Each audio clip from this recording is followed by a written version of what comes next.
बिहार विधानसभा चुनाव 2025 से पहले नीतीश सरकार की जन कल्याणकारी छवि को मजबूत करने की दिशा में महत्वपूर्ण कदम उठाया जा रहा है। इसी बीच आपको बता दें कि बिहार में मुख्यमंत्री नीतीश कुमार की अध्यक्षता में कैबिनेट बैठक हुई। उसमें कुल 22 एजेंडों पर मोहर लगी, जिसमें सबसे महत्वपूर्ण एजेंडा था बिहार में महिला कर्मचारियों की पोस्टिंग को लेकर के। बता दें कि कैबिनेट ने महिला सरकारी कर्मियों को उनके पदस्थापन स्थल यानी कि उनके ट्रांसफर वाले जगह पर ही घर उपलब्ध कराने की नीति को मंजूरी दे दी है। इस फैसले से महिला शिक्षक और जितने भी महिला सरकारी कर्मचारी हैं, बिहार सरकार के इस फैसले से महिला शिक्षिका यानी कि फीमेल टीचर्स और जितने भी महिला सरकारी कर्मचारी हैं, जहां भी वो विभागों में कार्यरत हैं, उनको अपने कार्यस्थल पर ही सुरक्षा और सुविधा मिलेगी। इसको लेकर के एस सिद्धार्थ ने पूरी जानकारी दी है। क्या कुछ बताया है वो सुनिए।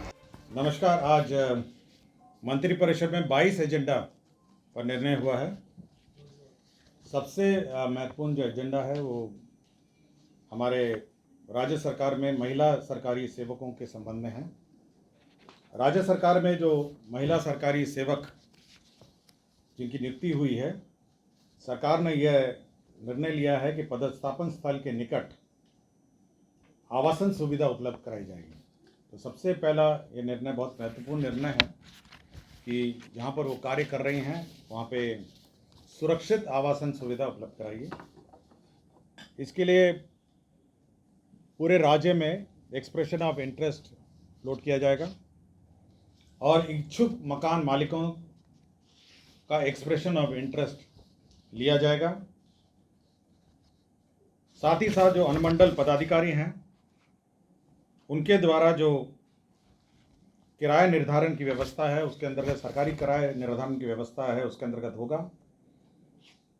प्राप्त आवेदन जितने एक्सप्रेशन ऑफ इंटरेस्ट है उसके लिए भवनों का चयन किया जाएगा। इसके लिए एक कमेटी बनाई है जिसमें जिला पदाधिकारी, जिला पुलिस अधीक्षक, स्थानीय निकाय के प्रतिनिधि, भवन निर्माण विभाग के कार्यपालक अभियंता और सदस्य सचिव अनुमंडल पदाधिकारी होंगे।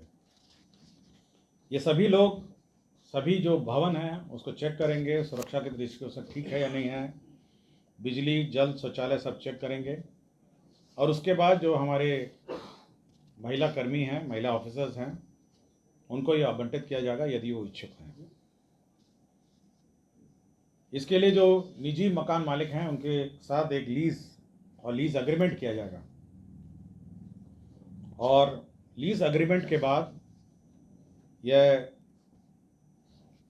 लीज का भुगतान राज्य सरकार करेगी। और राज्य सरकार जब लीज भुगतान करेगी तो साथ ही साथ यह भी देखेगी कि जो वहाँ पे जो उनका HRA है वो फिर दे नहीं होगा, या तो HRA लेंगे या लीज एग्रीमेंट होगा। यह व्यवस्था सर्वप्रथम जो राज्य प्रमंडल और जिला मुख्यालय है वहाँ से शुरू की जाएगी। और जिन महिलाओं को जो अन्य क्षेत्र में रहते हैं, ब्लॉक में रहते हैं या अन्य गांव ग्रामीण क्षेत्र में रहते हैं, यदि उनको आवास चाहिए होगा वो अपने कार्यालय प्रधान के माध्यम से अनुमंडल पदाधिकारी को आवेदन देंगी और अनुमंडल पदाधिकारी उस क्रम में वह ये प्रक्रिया आरंभ करेंगे। तो ये पूरे राज्य में जितने भी महिला कर्मी हैं, जिला मुख्यालय में हैं, प्रमंडल और राज्य मुख्यालय में हैं, और साथ ही साथ जो हमारे क्षेत्र कर्मी हैं उन सभी के लिए लीज्ड अकोमोडेशन उपलब्ध कराएगा, ताकि हमारी जो महिला ऑफिसर्स हैं और कर्मी हैं वह सुरक्षित रूप से क्षेत्रीय कार्यालयों में अपना कार्य कर सकें। आप ज़रूर पूछिएगा कि ये टीचर्स के लिए भी लागू है, क्योंकि वो सरकारी कर्मी हैं और सबसे ज़्यादा महिला कर्मी शिक्षा विभाग में हैं। यह व्यवस्था उन पर भी लागू है। मैं पहले ही बता दिया कि ये शिक्षा विभाग पर भी लागू है। सब महिला बहुत ह्यूज संख्या में ना, शिक्षा विभाग में तो आपको 50 से ऊपर है, 50% से ऊपर के आसपास हो गए, और 6 लाख हैं तो मोटा मोटी आप समझ लीजिए 3 लाख तो महिला कर्मी होंगे।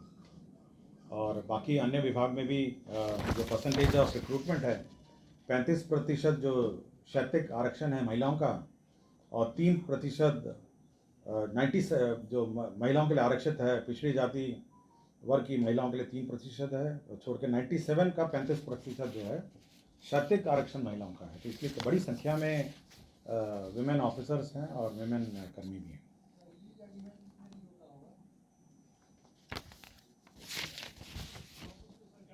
ये तो सरकारी ये डिपेंड करता है ना कितना टेन्योर है क्या है ये मतलब मैंने आपको कैबिनेट में निर्णय हुआ है कि हमारे महिला कर्मी और महिला ऑफिसर्स को आवास उपलब्ध कराया जाए।